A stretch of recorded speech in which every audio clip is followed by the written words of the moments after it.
तस्वीरें फतेहपुर से हैं, जहां सरकंडी ग्राम सभा में भ्रष्टाचार पर बड़ी कार्रवाई करते हुए खजुआ ब्लॉक के बीडीओ विश्वनाथ पाल को गबन के आरोप में उनके कार्यालय से गिरफ्तार किया गया है। असोदर विकासखंड के सरकंडी ग्राम पंचायत में मनरेगा और प्रधानमंत्री आवास योजना में करीब 55 लाख रुपए के भ्रष्टाचार का पर्दाफाश हुआ है। जांच में सामने आया है कि जब घोटाला हुआ उस समय विश्वनाथ पाल असोदर ब्लॉक में बीडीओ के पद पर तैनात थे। शासन और जिला स्तर की जांच में उन्हें दोषी पाया गया है और अब पूरे मामले पर भी नजर डालते हैं। सरकंडी ग्राम सभा में मनरेगा और प्रधानमंत्री आवास योजना की राशि में भ्रष्टाचार की शिकायत मिली थी। कई लाभार्थियों के खाते में आने वाली रकम को दूसरे खातों में ट्रांसफर कर सरकारी धन का गबन किया गया। मामले में हुए घोटाले को लेकर जिला प्रशासन ने असोदर थाना में विभिन्न धाराओं में मुकदमा दर्ज कराया था। ग्राम पंचायत सरकंडी में विकास कार्यों में गबन की शिकायतों की जांच के लिए एक समिति गठित की गई। गठित समिति की प्रारंभिक जांच में लगभग 55 लाख रुपए की वित्तीय अनियमितता पाई गई, जिसमें बीडीओ, ग्राम सेवक, ग्राम प्रधान सहित आधा दर्जन से अधिक लोगों को आरोपी बनाया गया था।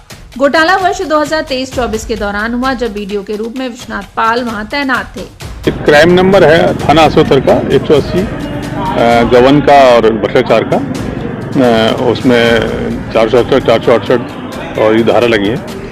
उसमें काफ़ी लोग उसमें वांटेड हुए हैं। शासन की रिपोर्ट भी है, उसमें शासन की रिपोर्ट में दोषी पाए गए हैं। उसी में ये प्रकाश में आए थे और इनको आज गिरफ्तार करके न्यायालय पेश किया गया। अभी विवेचना चल रही है, अभी तक 12 लोग आ गए हैं। प्रारंभिक तौर पर ये 55 लाख रुपए का था और बाकी और बढ़ रहा है।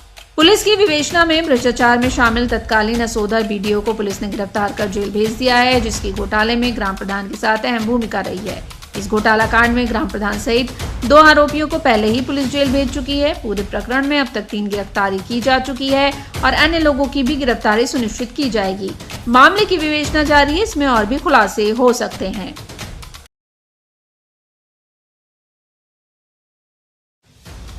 उत्तर प्रदेश के ललितपुर जिले से एक ऐसी कहानी सामने आई है जो सिर्फ खबर नहीं बल्कि सोच बदलने की मिसाल बन रही है। ये कहानी है हौसले की, संघर्ष की और सपनों को सच करने की। ये वो इलाका है जहां पीढ़ियों से बेटियों की पढ़ाई को सपना माना जाता रहा है, जहां स्कूल की दहलीज तक पहुंचना भी बड़ी बात थी। लेकिन तालबेहट विकासखंड के करीला गांव में सहरिया जनजाति की एक बेटी ने इतिहास रच दिया है।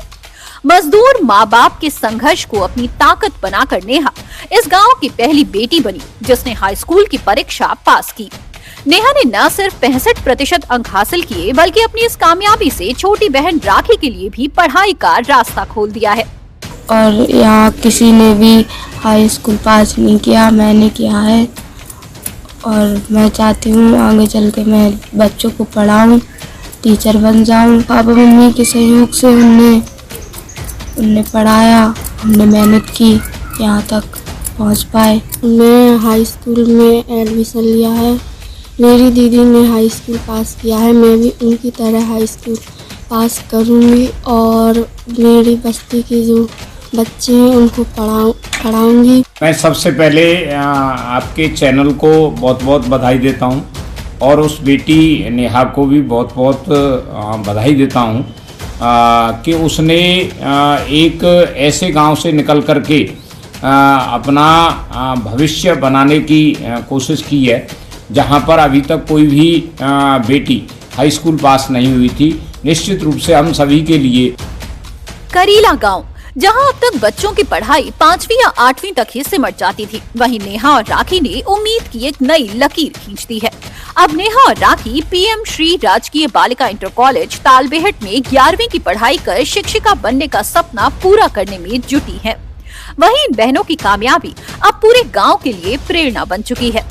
बस्ती में बेटियों की पढ़ाई के प्रति बढ़ते जुनून को देखकर शिक्षा जगत से लेकर जन प्रतिनिधि तक इन बहनों की जमकर तारीफ कर रहे हैं।